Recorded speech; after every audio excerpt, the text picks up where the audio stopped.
torrential. It poured like the sky itself was mourning. I stood there, outside the cemetery gates, soaked to the skin, my fingers curled tightly around the single white lily I'd managed to save from being crushed in the crowd. My breath came out in cold bursts. My stepmother stood near the casket, dressed in sleek black, her arms looped around her two sons. She didn't glance my way, not once, but her voice carried. And when I stepped forward, ready to say goodbye to my father, she turned, sharp as a blade. Her lips curled in a disgusted smirk. "Don't even think about stepping any closer, Mira." She practically spat my name. "You meant nothing to him. You weren't even blood." Gasps fluttered across the small crowd like a wind hitting dry leaves. Some looked away awkwardly. Others looked right at me, pity written across their faces like graffiti. I didn't cry. Not there. Not for her. Not for them. I just nodded. Took one last glance at the closed casket, at the man who once lifted me onto his shoulders so I could touch the stars, and turned away. I walked back to the parking lot. Rain slapping the pavement. My clothes stuck to my body, my hair clinging to my face. I got into my 10-year-old Corolla and shut the door. And then, for the first time that day, I broke. My whole body trembled as I gripped the steering wheel. My chest felt caged. A silent scream pressed behind my throat. He was gone.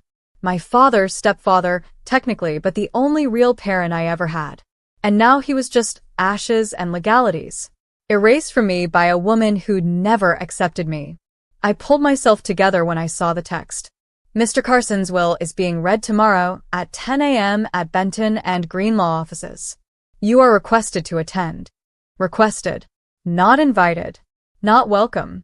But I'd be there. Even if I had to stand in the back. Even if I had to listen to her gloat about how she now owned every inch of his world.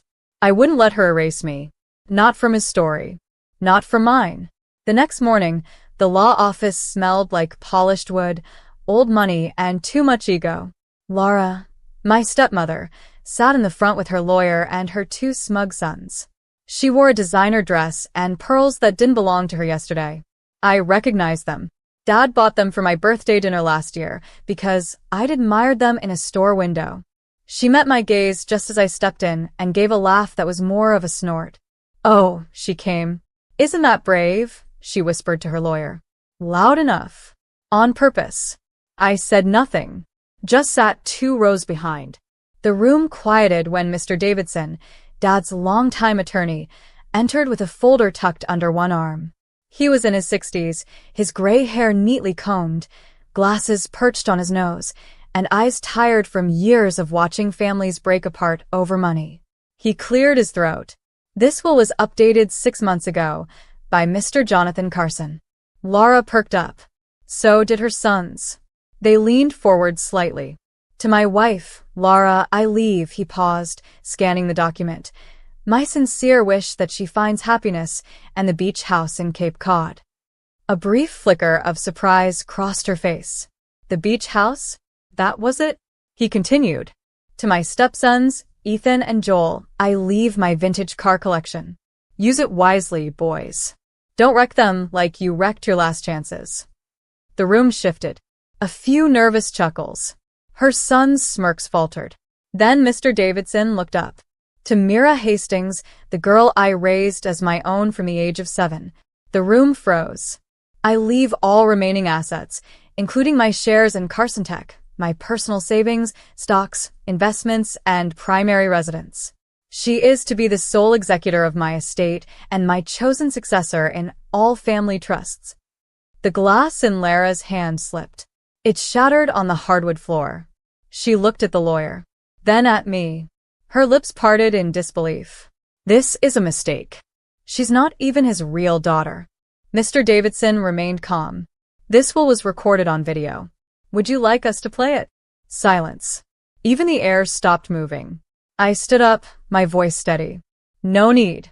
I already know what he thought of me." Laura opened her mouth, eyes wild. But nothing came out. Just a sharp inhale. Outside the building, I sat in my car again. But this time, my hands weren't shaking. The rain had stopped.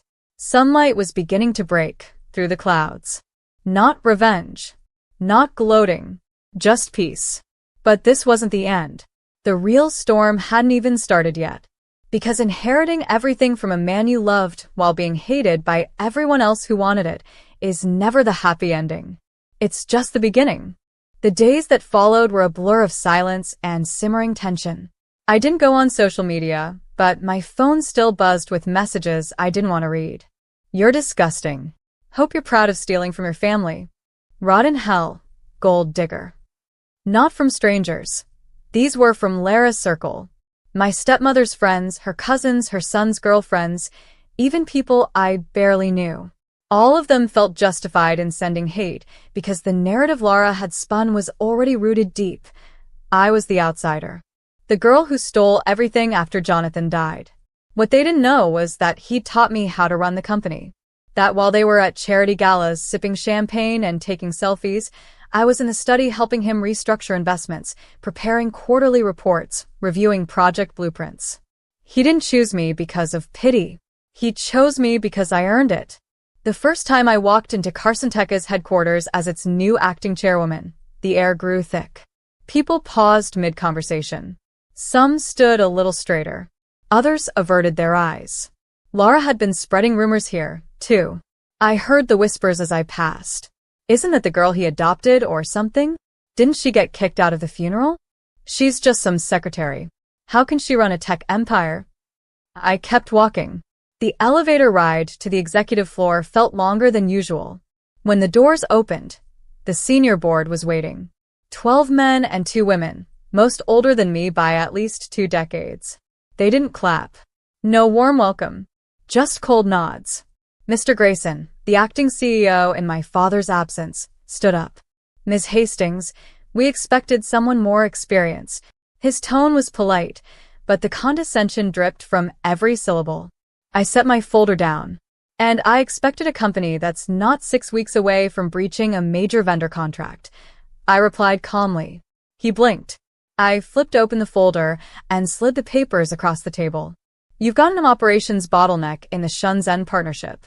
You've delayed payments twice. If we don't fix this now, we'll lose exclusivity on the new chipset. Which means the South Korean firm swoops in. One of the board members finished, leaning forward. I nodded. Exactly. My father didn't raise a fool. And I'm not here to be your puppet. For the first time, silence gave way to interest. That night, I visited his study. Our study now. The one room in the house Lara never touched because it smelled too much like spreadsheets and cigars. I lit the lamp on the desk. Its warm glow wrapped around the dark wood like a familiar embrace. His chair still held the shape of him, like time hadn't caught up yet. As I opened the locked drawer on the right, his private drawer, I found a letter. My name on the front. His handwriting. I opened it slowly. Mira, I know you'll read this when I'm gone.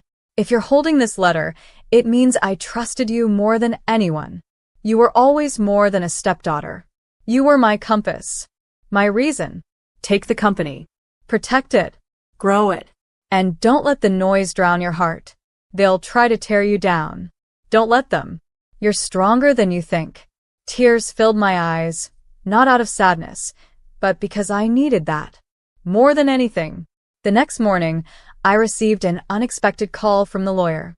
There's one more clause in the will, he said. It only activates if Lara contests the will. Which she did. Publicly. My heart raced. What clause? A video message. Jonathan recorded it specifically to address the matter, if it came to this. Would you like to view it alone? I stared at the floor. No. I want her to see it. I want the world to see it. 2 days later, the entire Carson-Tech auditorium was filled. The board, the senior team, media reps, and yes, Lara and her 2 sons seated in the front row with smug faces. The screen flickered. Then there he was, my dad, in a blue sweater, seated in the same study I had just cried in days ago. His voice was steady. If you're watching this, Lara, it means you tried to take what wasn't yours. And if Mira is in that room, it means she fought her way through it all. Lara shifted in her seat, eyes darting around. You married me for comfort. I knew that. But I let you stay because I thought you might grow to love Mira, like I did. You didn't. You bullied her. You excluded her. And when I got sick, you only got crueler. Murmurs echoed across the room. Someone gasped. So I made a choice. One I do not regret. Mira is my legacy. And if anyone doubts that, maybe you should ask yourself why she was the only one who visited me in the hospital after the third surgery. The screen went black. Silence. Heavy. Complete. And for once, Laura had nothing to say. But I wasn't there to humiliate her. I wasn't there to rub it in. As everyone began to leave, I approached her slowly. She didn't look up. I'm not going to fight you anymore, I said softly. You can keep the beach house.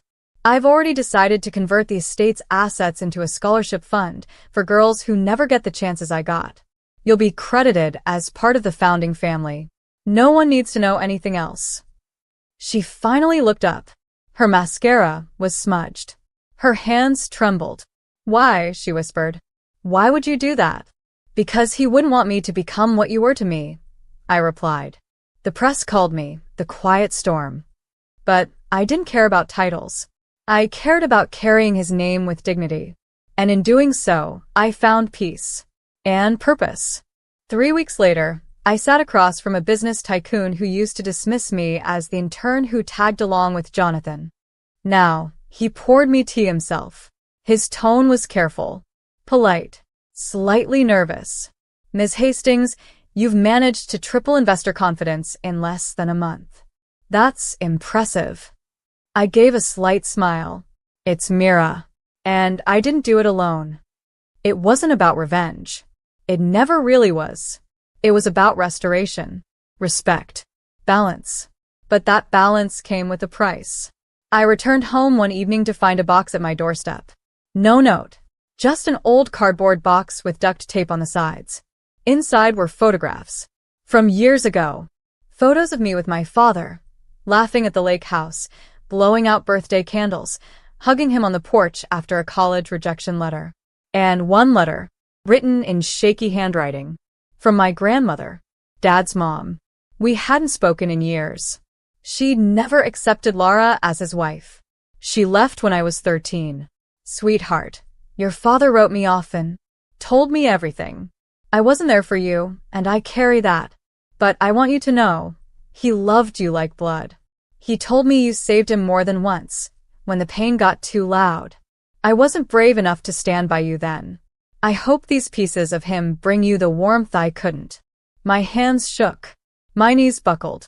I sat on the floor and let myself sob, tears that hadn't found release at the funeral, the will reading, or even the victory.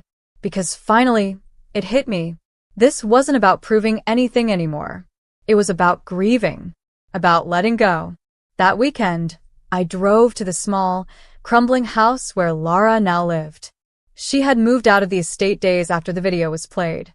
She opened the door, surprised. She wore no makeup. Her voice cracked. What are you doing here? I held up the envelope. There's something I want to return. Inside was a photo of her and my dad on their wedding day. He looked young, hopeful. She looked radiant and real. She stared at it for a long time. Why bring this? She asked. You could have burned it or thrown it away. Because he loved you once, I said gently. Even if it didn't last the way you hoped, that part of his life deserves to exist. Tears welled in her eyes. She blinked rapidly, clearly overwhelmed. I was awful to you, she whispered. And I won't ask for forgiveness. But thank you for this. I nodded. I'm not here to rewrite anything. Just to stop the bitterness from spreading. That's what he would have wanted. Weeks passed. Then months. I started a mentorship program for underprivileged girls who wanted to enter tech. We called it the Carson Initiative. Every time I stepped into a classroom filled with hopeful eyes and nervous smiles, I felt something inside me shift. I wasn't just protecting his legacy anymore. I was building mine. One afternoon, while visiting a school, a girl around 12 tugged on my sleeve. Are you really the Mira Hastings? The one who owns that giant company? I crouched to her level and smiled. I help run it. But I'm also just someone who lost her dad and didn't know who she was without him. She nodded solemnly. I lost mine too. Do you think they still see us? I swallowed hard. Yeah. I think they do. Especially when we're doing the things they'd be proud of. She hugged me, and for a moment, I felt like that scared, grieving girl at the funeral gates again. But this time, I wasn't alone. I wasn't broken. When Laura emailed me months later, formally through a lawyer, I expected hostility. But her message was short. I heard about the Carson Initiative. If you're ever open to it, I'd like to make a donation in Jonathan's name. Quietly. No credit needed. I stared at the screen for a long while. Then I typed. Thank you. I think he would have liked that. Some wounds don't need revenge. Some wounds just need light and time. And sometimes, the kindest thing you can do isn't forgiveness. It's choosing not to pass on the hurt. It was almost a year since the funeral. A year since I stood outside the gates, uninvited. A year since Laura dropped that glass in her hand. A year since I sat in my car, soaked and broken, thinking I had no place left. Now I stood on stage at a tech summit in San Diego, presenting the results of a global innovation grant I launched 6 months ago, fully funded by the Carson estate. My heart still thudded when I looked out at crowds. But this time, I didn't feel like an outsider trying to prove something. I felt like someone who belonged. After the applause faded and the flashbulb stopped, I stepped off stage and headed backstage to breathe. That's when I saw Ethan. Yes, that Ethan. Lara's eldest son. My stepbrother. He looked different. Less smug. More human. You've come a long way, he said, nodding toward the curtain. You handled all that like a pro. I crossed my arms. Didn't expect you here. Or that. He shrugged. I came to see what the fuss was about. Thought maybe you were still the angry, rejected girl with something to prove. He paused, hands in pockets. Turns out you're not angry. And you don't have anything to prove. I tilted my head. What do you want, Ethan? He exhaled. Looked down at his shoes, then back at me. An apology. That threw me. He didn't wait for a response. I was cruel to you. Mostly because I hated how he looked at you like you were actually his daughter. I was jealous. And spoiled. And wrong. He looked me in the eyes. I'm not asking for anything. Just wanted you to know. I see it now. I didn't speak for a while. Then I said, softly, thank you. I hope you find something that makes you proud of who you are, too. He gave a small smile and walked away. That night, I sat alone in my hotel suite, watching the city lights flicker outside. I thought about the word legacy. It wasn't about money, or property, or companies.